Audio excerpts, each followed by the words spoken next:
ito, ma'am, would apply to convicted. So, Yes. kung nasa preso yan sila ngayon, I understand 4 of them, high-profile criminals, foreigners, aliens, are still with they're being detained still by the immigration, which was really the correct, So, in the hindsight. Yun ang tama.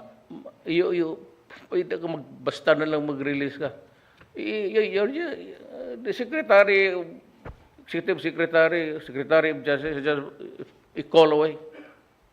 Ano ba ito dito masabi mo? But apparently, everybody was nonchalant about it. Why? Because it was the practice. And why are we now here? Why? Because nobody really took notice of it.